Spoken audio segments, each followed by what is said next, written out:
Capturing Nostalgia. Thank you, sir. Welcome to our program. Thank you. Nostalgia. Thank you.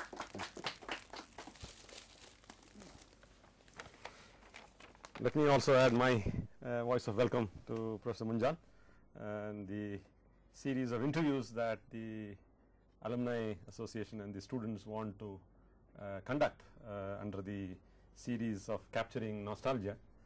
And the first in the series, I am very happy to welcome Professor Munjal, who has been probably is a very senior most professor in the campus right now. He came to the campus in 1966, if I am not mistaken. That's right. And so that's 42 years, which is a rather long innings in one place. But we are thankful that he chose to play these innings here in our campus. So what I want to do is to start by asking you about 1966.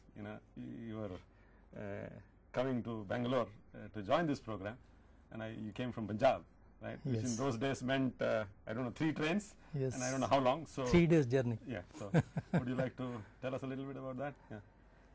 Yeah, my first visit to Bangalore, or rather Indian Institute of Science, was in 1965, when I was a student of the Punjab Engineering College, Chandigarh, and we had a tradition of educational tour, 1 year for 20 days, a tour of the east, that is Calcutta side, and another 20 days to the south side. And we used to have a bogie for the Department of Mechanical Engineering, that is about 90 students, and we parked here in Bangalore, we had to go to Mysore because on those days there was no broad gauge. So we had to catch bus, and due to some communication gap somewhere, I missed the bus. I could not go to Mysore, and I think that's the best thing that happened in my life, missing the bus, because those were the 2 or 3 days when I discovered Indian Institute of Science. I stayed on the campus, I breathed its air, I went to the library, saw the culture, saw the books, the journals, the general environment, and it was like a discovery, because right from childhood I wanted to be a scientist, and I had no idea in fact about Indian Institute of Science. In fact, I didn't even know an institute existed. Now you will appreciate it better if I give you a little of my background. I was born on the wrong side of the border, and that is what is now in Pakistan. And I was 3-year-old when my parents had to run through those kind of riots, and in fact my mother got separated from my father, and in fact he took 3 months to trace my mother. I was with my mother, and we had to go through the underground nalas to escape being killed. And anyway, finally we reached, and then after 3 months when we were together, we were staying in a refugee camp. I used to come travel 5 kilometers almost without shoes, because there was nothing we couldn't afford shoes. That's how I used to go to school, and my parents were completely illiterate. And I am telling you all this because this itself would be of interest to you, from being the son of a completely illiterate parents and coming to IISc. So I just thought I'll cover a little of this, but fortunately the government was very helpful to us. We got refugee grants. Even the school I studied in what is called Sanatan Dharam School in Hoshiarpur, and they were very helpful to us in every way. And fortunately we got first the district scholarship, then the state scholarship. Then in fact I was very lucky, because when I was in 11th and I got a position in Punjab University, it was during that time that Government of India had started what is called Government of India Scholarship, which later on was called National Scholarship. And automatically 10 first students of Punjab University, or all universities in India, they got that scholarship. And that was a life scholarship. In fact, it just came at the right time when my father had started wondering whether he could educate me further from higher secondary onward. And that was a life scholarship with 50 rupees, those days 50 rupees, lot of money, which I got during my 12th standard. Then it became 110 in Chandigarh, and even if when I came to IISc, I would have got 250 rupees anyway. So what I am trying to say is that scholarship and that incidental thing completely changed my career. But anyway, what I want to tell you was in 1965 when we came here and I missed the bus and I discovered this institute and just told myself, that's it, this is what I have been missing and that's where I belong. And I really meant it, because otherwise I wouldn't have been here for 42 years after joining this place. And I must say, even further also, it was very nice. When I was called for interview, it was very interesting. The telegram said, the fact that you have been called for interview, you have a good chance of being selected. And that one line was very important. Otherwise, I wouldn't have been able to convince my parents to send me, all the way 3,000 kilometers to appear in an interview. Okay. And in fact, it took full 72 hours. I reached here, in the morning, and it was already too late because the interview was 9 o'clock and it was already 8:30. I just dumped things in the hostel without wondering who is going to look after my things, etc. Went to the department, and when I appeared, it was very interesting. They said there is no interview for you. They said they got my results a little late, and in those days there was nothing like this what we have entry examination. All they were looking for a person who has got a position in university once or twice during his career, and all the career he has been having high first class. So that was fulfilled, and therefore I was selected. Only thing I was asked is that I should tell whether I want to do my ME or MSc engineering by research. In fact, that is how And you chose? No, I couldn't choose. I said, can I come back in the afternoon and say? They said no problem. Things are very informal those days. That is the best thing. So I went to the mess at lunchtime, and I didn't know anybody. So I just asked the person who was sitting next to me, somebody from chemistry department.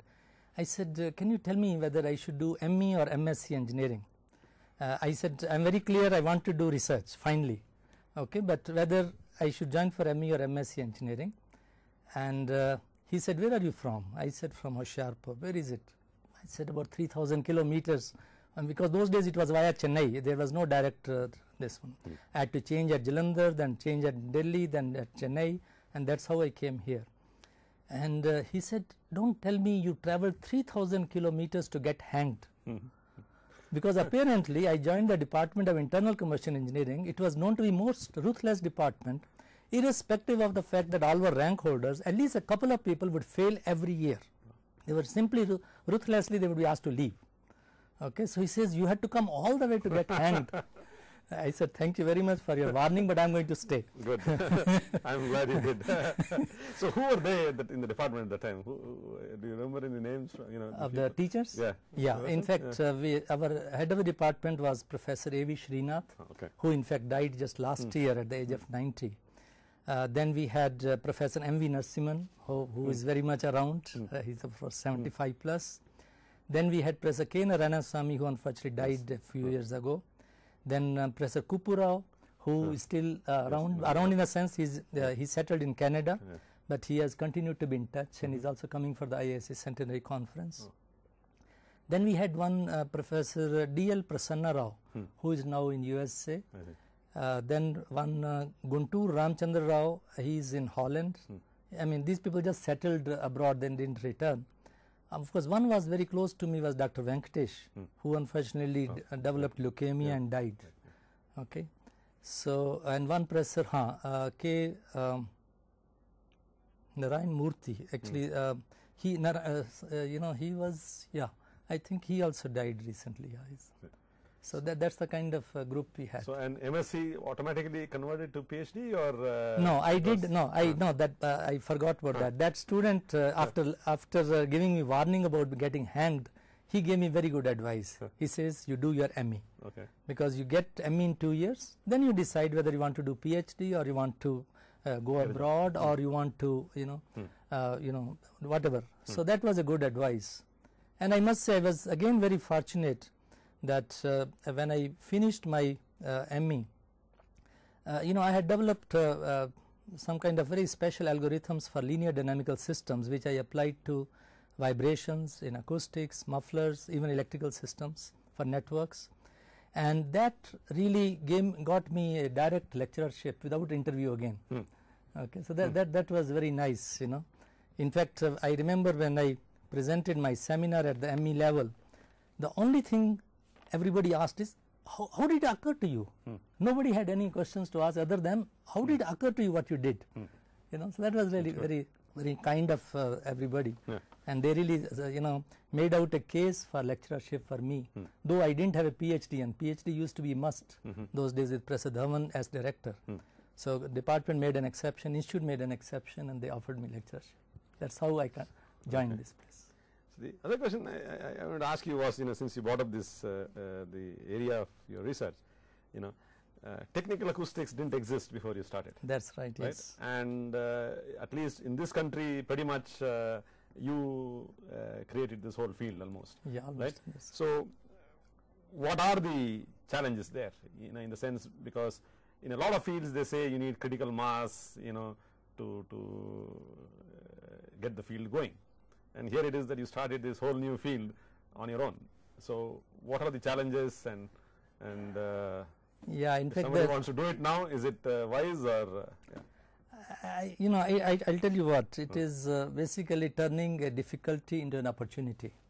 I did my master's degree in internal combustion engineering, and at the end of that 4th semester when the project was to be chosen, I was asked to work on mufflers, simply because mufflers go on to engines. But I had not studied or been taught anything about acoustics, noise control, nothing at all. Not even, and we had 23 subjects during the first 3 semesters, all compulsory. Okay, but there was nothing like acoustics or noise control. Okay, but fortunately, vibrations, yes. Professor M.V. Narasimhan taught us vibrations, and he really taught it so well that is what brought in me the love for dynamical systems. Okay, and that is how I got into this. But what I did was, now in fact my class fellows, they asked me, they said, why do you want to take up this project? Simply go back to the head of the department and say, sorry, you know, that you give me another project. But I was that type, you know, that is really believing that the best of things happen against adversity. And all my life, all my family had gone through that, and that is how we had turned everything into advantage. Okay, so I said I'll take it, but I didn't even know where to start. But good thing was my guide left me alone. You know, that was very important, because you know, if he had also insisted on guiding, that would have been difficult. You know, at least he admitted he didn't know anything. Okay, I said fine. So I went to library. I didn't even know where to start, so I looked in the Journal of Engineering, not even mechanical engineering, just engineering, and looked at the index, and looked at some papers on mufflers or silencers, and then I went to those papers and looked at the again references, and I found one common book, and that was Fundamentals of Acoustics by Kinsler and Frey, and that was not in the main library, that was in Electrical Communication Engineering Department, ECE. I got hold of the book and simply sat in the library for 8 days and just gave myself a crash course in acoustics. I in fact not only studied the whole book, I solved all the exercises, examples, everything, and then also came to know that very little had been done. You know, I mean, I really felt that in muffler silencer there is really nothing that is there. Anyway, I went back to those papers and then found that indeed very little had been done. And that is how I told myself, all right, I am going to do it. Again, instead of feeling discouraged, you know, I said, okay, I am going to do it. And that is how I developed those algorithms, and purely using mathematical induction, theory of common numbers, you know, basically that kind of thing. And that is how I was able to finally come out with the algorithm which didn't involve even writing the equations, leave aside solving the equations. Simply given a dynamical system, I am able to write down what would finally happen in terms of the characteristic impedances, wave numbers, everything for the distributed system as well as lumped parameter system. So this aspect, you know, of self-learning, which I thought is the most important thing about graduate education, at least. Yes. Do you think this is it's possible today? Because I think, you know, in fact, it's not only possible. I think it's very desirable. The best thing you can do to a student is to make him learn on his own and simply give an encouragement. And that's what Professor Narasimhan did to me. And I must say that's the best thing that could have happened to me. You know. Yeah, because this I don't know if the students today do this at all. You know, of picking up a new subject and try and learn it on their own. You know, they look for a course to take. If the course is not there, that field doesn't get explored. So In fact, now this when I finished my ME and I got first rank in the institute, and also in almost out of 23 subjects, about 20 subjects I had topped. Okay, and then I wanted to do PhD here itself as lecturer, and my class fellows laughed at me. Those were the days, 1968, a person could go abroad just for the asking, okay, and they said from Indian Institute of Science, the first rank holder, and he just wants to continue here for PhD. And I said, I don't need any guidance. What's the problem? I know what I want to do. It's entirely a new field. I have created a niche for myself. I would rather go ahead and do the best. Then they said, what will you do after that? Okay, you finish your PhD. Then somebody asks you, where did you do your, with whom did you do PhD? You will say, Professor M.V. Narasimhan. Who Narasimhan? I said, wait a minute, that's not how the research should be done. There can be two ways of going about this. One is that I could be proud that I worked under such and such professor. Can't it be the other way around? The professor should be proud of the student, say he was my student. Okay. Same thing I say about the Indian Institute of Science. Indian Institute of Science has a name, but somebody has to create that name. Somebody has to sustain that name. Somebody has to strengthen that name. I said, why can't I play that role? So that Indian Institute of Science should become what it is known for, rather than only milking it, or only making use of it. Okay. So that's what I try to tell my students even now, that I think that's what they should aim at. So in these 40 odd years, any time did you regret that you didn't go abroad at that time? No. In fact, okay, because I was telling you that I came from a really lower middle class family. Okay, so once or twice I was made to feel by my not necessarily family but relatives that what was I doing for my family? Why couldn't I also go abroad, earn money, and this one. But then I was so much into this, I tried to convince my parents that you wait. Okay. Now then this well, they were, I must say, they were very kind enough to wait. And then in 1975 I got the Science Academy Medal for young scientists and from the Prime Minister. And then when I sent that photograph to my father, and then for the first time he said, oh, you have not been wrong. Okay, so at least then he could appreciate that, okay, money is one thing, but this is not what everybody gets. I know. That photograph still is one of the best things I have. That is true. My grandfather, I have let him down because when I got this job, he asked me with a photograph come in the paper. So you have already done that. So more times than one. So that's great. But no regrets. But what is the most striking memory that you have, of the institute, looking back, that you think you will cherish forever? Yeah, what I'll cherish, which I'll tell you. When I joined as lecturer, that was ad hoc position, a supernumerary post only for 1 year. And then after about 10 months, the institute advertised for lecturer's posts. And then I was asked to appear with everybody else. And it was very interesting. There were 7 PhD holders who were competing with me, and I was just ME. I had not yet submitted for PhD. And I was the only person selected for the lecturership. So there, in fact, later on, I was told by the head of the department, he says, what happened in the interview? Those experts who had come from, one was from Roorkee, one from Delhi, they simply told the director, if you don't want him, we'll take him. Simple, So that is how I got this. But the best part was, just 1 week later, after that interview, I was assistant warden of the hostels those days. I was sitting in the hostel office at lunchtime, and a mathematics professor who had taught me, he came to see me, and he said, my God, you are fantastic. What did you do? I said, why, what happened? He says the director, who was also acting as head of the department for mathematics those days, because that professor had left suddenly. He said he came to our committee of professors meeting or faculty meeting, and he told us, go and learn mathematics from Munjal. This is not mathematics that you should be doing a little better here, little better here. Why don't you think completely out of the line and see what he has done? So everybody wanted to, who had taught me, 3 teachers, came to me later. They wanted to know what I had done. Anyway, so what I'm saying, that was a very special moment for me. you know, that my Indeed. own teachers coming Indeed. to me from mathematics department say, what mathematics did you do? So, one thing that strikes me from all that you are telling is that, you know, the whole decision making, you know, and administration was very instinctive and you know, immediate, right? That's no right. paperwork, no That's right. committees, nothing. Yes. So, you know, do you think that the institute can go back to that, because, you know, they don't seem to have done too badly, you know, they found people like you. And I don't know, with Yes. committees they are finding people like me, so that's a different point, but yeah. Yeah, I think you know, mine is in some way exceptional case, but one thing is sure, that if that informality was not there, I wouldn't have been here, you know. So that is what I am saying, that, you know, is this a case that, you know, some amount of discretion, some amount of you know, this judging, rather putting faith in the judgment of, That's you know, right. people.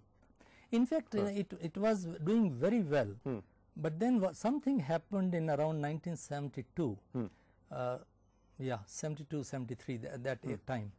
There was suddenly pressure from the government of India and the parliament. They started doubting the what they call arbitrariness of Institute of Science. Instead of appreciating the everything, they said that these people are simply picking up people just like that. And one reason was, and that was very wrong kind of reason, but what reason that was there was, they thought that they were making this Indian Institute of Science as South Indian Institute of Science, because it's obvious that you know, more people will join from the near vicinity. I mean, it's a natural thing. It's nothing to do with south and north. It is just that people who are nearby, they will, you know, naturally like to join. Okay, but anyway, in that heat of the argument, they forced Indian Institute of Science to go on to what is now known as the that kind of examination we conduct in all the this one. But even that was not bad. But then what happened, where we went wrong, was the so-called objective type questions. Because, you know, these objective type questions took out completely the synthetic power, thinking power. Like, for example, you know, a student would know if he is given 4 answers and he picks up something. But if we just tell him to design something where he has to put about 100 pieces of knowledge together, he cannot. He has never thought on those lines, you know. So that is where we really went wrong. And second thing is, many persons would get discouraged having to appear in this new examination, and they would further justify to themselves going abroad and things like that. So that's how we started losing out on is some having very this good problem. Yes. Yes. That is true. That is true. But in terms of, you know, the other element of the institute, selection of faculty, would you say that even there, you know, the kind of discretion that was possible was good, and now I think there is less discretion, or would you say that that part is okay? No, now again I think with our global advertisement or rolling advertisement, I think we are coming back to a little flexibility, which is very good. You know, I think we should really further build up on that, making it still more informal. And still we have you know, some problems. Person applies, the you know, chairman of the department puts it to the committee of professors, then write to referees, and then later on many times things not entirely technical come into the picture, and then, you know, so I think something is not right somewhere. We could improve on that. So since you mentioned some changes, let me also ask you, you know, that the institute, the country, you know, has changed dramatically, I'm assuming, then, since, you know, you came here, right? 3 trains, 72 hours, you said. Now, you know, you can come from Hoshiarpur, probably, you know, if the flights are on time, you can probably come in, you know, that's very double fast. quick time. But the institute itself, you know, for both students and faculty, how do you think it has changed, you know, for the better? First, I want to take you a little back. Okay. You know, very substantial changes occurred in the 60s when Professor Dhawan he became director of the Institute of Science. In fact, he himself was only 41-year-old when he took over as director. Okay, and at that time there were only 2 PhD holders in the whole of engineering faculty.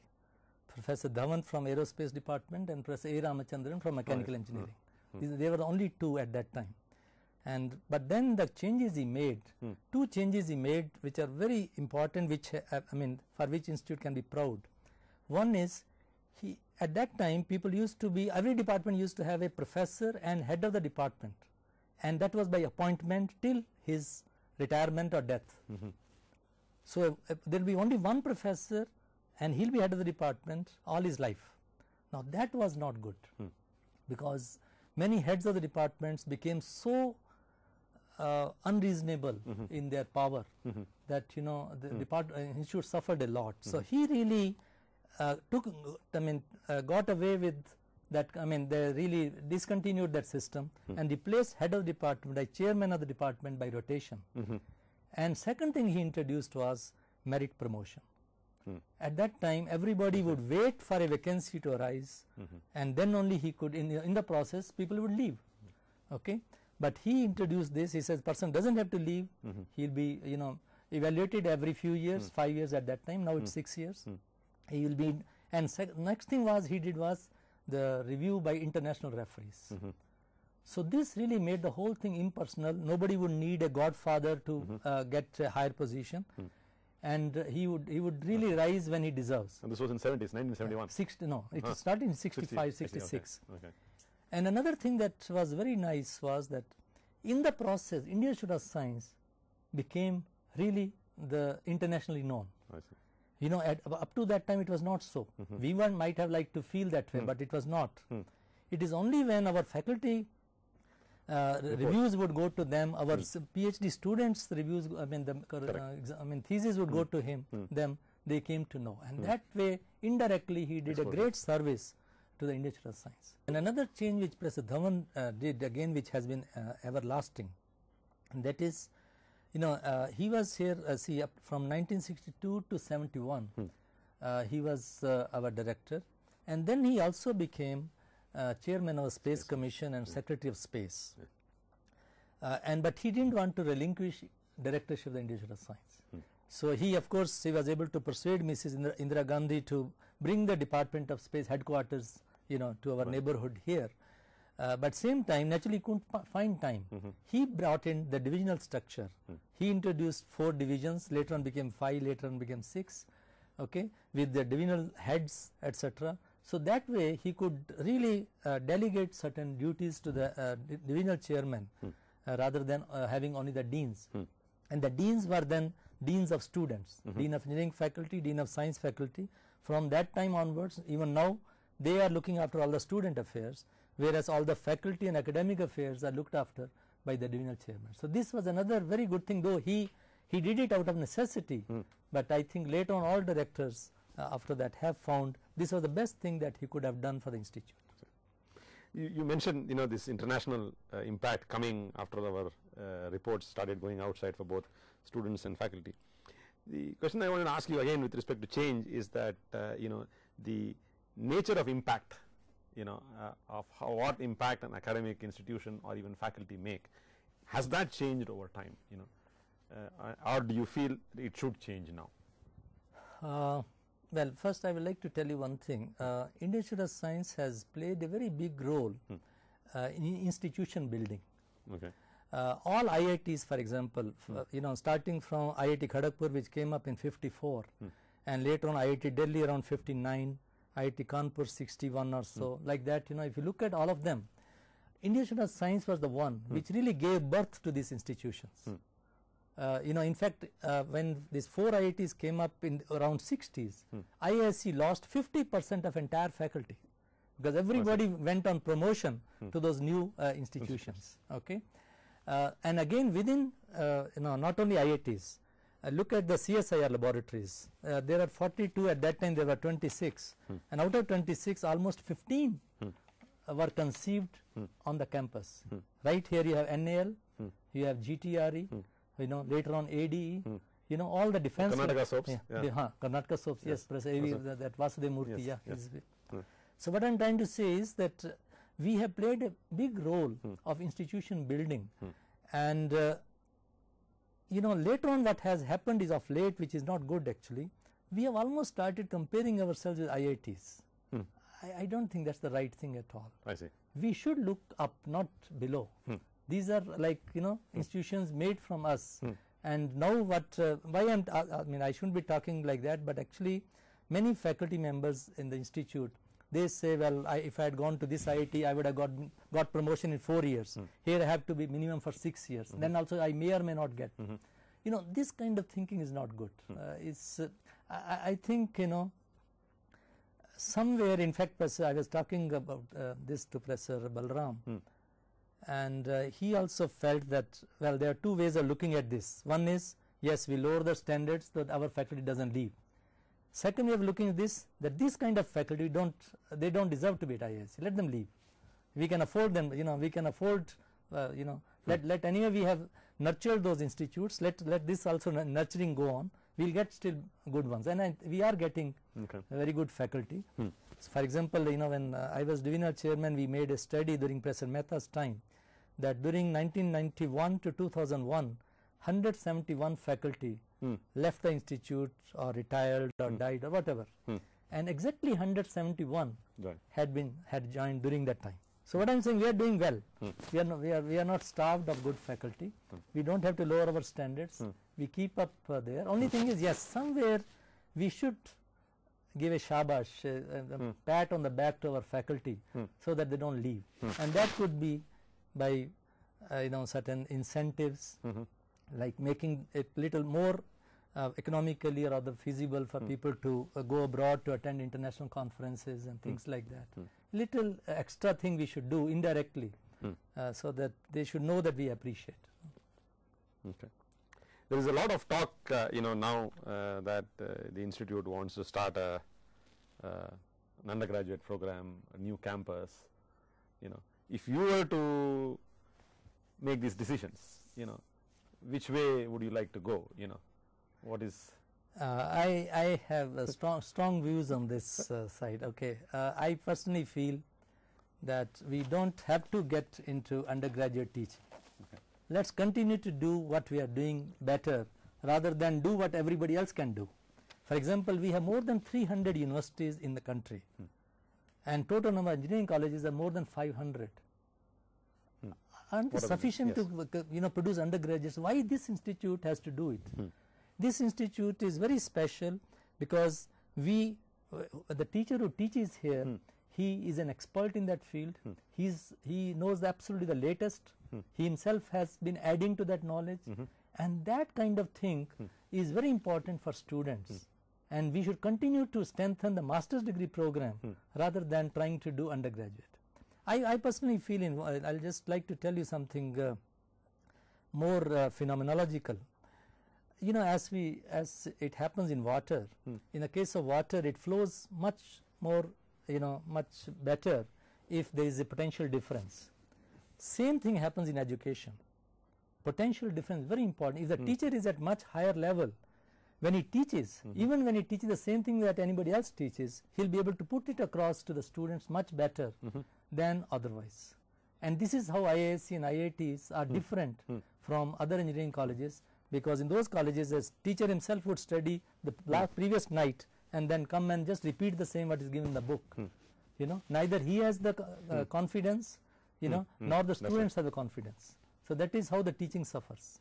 I think let us continue to strengthen, do ME and PhD much better, rather than also start undergraduate. So you are clear about that. Very clear about that. So what about the campus? You know, I mean, there is this sense of us getting boxed. You know, so were there moments in your stay here when there was options of growing and we lost it, or you know, well, they have been growing, but for different reason. Actually. Again, I like to take you back a little. Sure. There was no colony in the institute up to 1975. Okay. The first set of quarters where I am staying, for example, duplex quarters, 20 of them came up. That also came up not, that's very indirect thing. We got a grant from the defense to start what was called Rockets and Missiles program. And they wanted those faculty to stay here. Okay. So anyway, this is how 20 quarters came up for the first time. But it was around that time that the rents outside had increased, and for the first time the faculty was almost in rebellion. In fact, you wanted to know an special event that comes to my mind is that all IITs, they started in 60s, and right with the departments came the colony. That's correct. Our institute started in 1909, and up to 1975 there were only 22 bungalows on the campus. 22 bungalows total, nothing else. And pretty useless too, I suppose, for a living. Yeah. And suddenly the outside the rents had started going up, and we couldn't even afford this 1-bedroom house, leave aside 2-bedroom house. And the faculty wanted colony. And Professor Dhawan said, we have unfortunately never asked the government of India. It's not that they have refused. I mean, it was all the people here were so busy in being a good scientist that they never thought that family also was important. Okay, and suddenly families had started reasserting themselves. Okay, and a stage came where there was going to be a council, the court meeting, council and court meeting the next day, and people were going on strike. I mean, something faculty going on strike has never happened in this campus. Absolutely unthinkable. When was this? That 1977, 8. I mean, it was in late 70s. Okay. So, and a good thing happened. Mr. J.R.D. Tata, who was president of our court at that time, he came the previous evening instead of coming like they do in the morning today. They didn't have those days their chartered planes, etc. And he found that there's a lot of unrest and a lot of things happening previous evening. Then he asked, what's going on? And then Professor Dhawan told that, I'm sorry to tell you, but we have really defaulted on this very important social aspect of our campus. And they are so restless, they really want to, in fact, they want to almost disrupt your court meeting tomorrow. And then I must tell you, Tatas have really played a very special role, and this is that evening stands out in our memory. He simply, called his office and got out a pay order, because even checkbook he was not carrying, and okay, he pay order straight away for 50 lakhs, and 50 lakhs I'm talking of 1977, which is almost like 50 crores not 5 crores, at least 5 crores, not 50. Okay, and that really diffused the situation. Everybody was too thankful to him, and then it also helped Professor Dhawan, because now he could show that money and get a matching grant from UGC. So he got 50 lakhs against that, and then MHRD woke up to this one, and they matched another 75 lakhs. So what I'm saying, within about 1 year or so, we were able to get 2 crores together, and that is how many of these places came up. Of course, still it was not sufficient, but at least now a beginning was made, and later on it was only question of strengthening.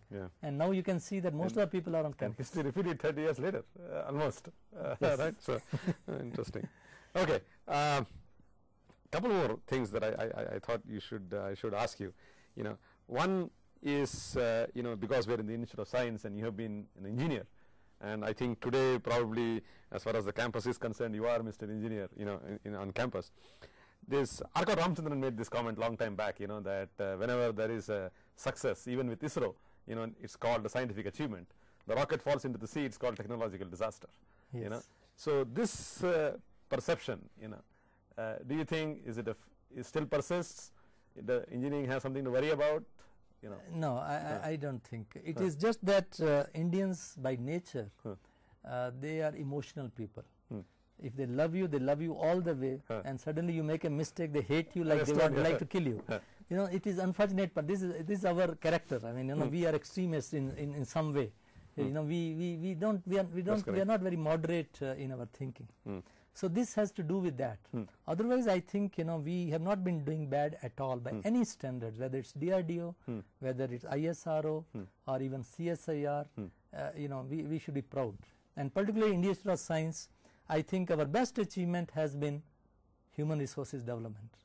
I was telling you the number of students we have produced who have really done so well, number of teachers we have lent out like this, number of institutions that have been sort of come out as a spring out kind of reaction. So I think we have not done badly at all. Okay. So, since you mentioned HR, let me go to the next issue. That is that where do you think our next set of students and faculty are going to come from? The reason I ask this is because you mentioned rank holder, you are invited, you are Yes. appointed, right? Now rank holders are no longer seem to be interested in research. That's right, yes. So, Well, I'll put it this way, most of this what has happened is it's all because of globalization. Suddenly there is much more money going around, and naturally everybody would like to have their bit, and in the process people would like to go abroad where they get paid in dollars rather than rupees. In fact, more than half of my students are in USA. But then this we also have to look at another part. There is also positive side, and positive side is that now we can also become the USA of the third world countries. After all, USA, in fact, I would like to tell you, often people talk of USA as an example. I was at Wisconsin, I was at University of Calgary. In Calgary in particular, I can tell you, there were 36 research students in the Department of Mechanical Engineering, and only one was American. Right? Another example I will give you, at University of Auburn, I know Professor Malcolm Crocker, who is chief editor of Noise Control Engineering Journal. He had 3 Indians, 3 Chinese, 6 research students are working under him, and he was accused by all his other faculty members that he was not encouraging the local talent, people local. Then he in fact gave advertisement, he wanted to go out to get some real Americans, or he couldn't get for 2 years, despite the fact he was offering almost 50% more stipend or scholarship, he could not get it. So what I am trying to say is, we are the ones who are making USA. And now Obama, the latest is the president itself coming from Africa. But research, it is a fact that in NASA, for example, in NASA almost 75% of all scientists of NASA, they are non-Americans. I mean, I am talking by origin. Of course, now they are Americanized, but what I am saying, they are not of really Caucasians. They are Africans, Indians, Asians, but they are not Caucasians. So what I am trying to say is, why can't we also make use of that? Now with the same globalization, today India is emerging as a power. We also start playing that role with respect to our neighboring countries. We don't have to keep fighting with Pakistan or Bangladesh and all that. I think we need to really come out of that and really open up and embrace them and let others also come in, get more and more students from all over the world, and I think that's the best. And then you will find a stage will come where Indians also will be proud to join Institute of Science rather than other way. I think that's the way we can. Absolutely. So I think Professor Balram in the mechanical centenary conference, he made a special mention that he looks up to you for guidance in terms of how to handle things at a much larger scale. I wanted to ask you, that who are your role models, people you look up to, who inspired you? I must say I was very much inspired by Professor Satish Dhawan because of the things I told you. Second person who was most inspired means Professor C.N.R. Rao as director. He is the one who really brought to the institute the concept of publications, fellowships, awards, and he really made for the first time talking about our work respectable, because up to that time it was almost immodest on our part to talk about our research. We are all inward looking. C.N.R. Rao, he really opened the institute, and really the exposure that he gave, that was fantastic. And he brought this culture of even he started DSC. Many persons got DSC during that time.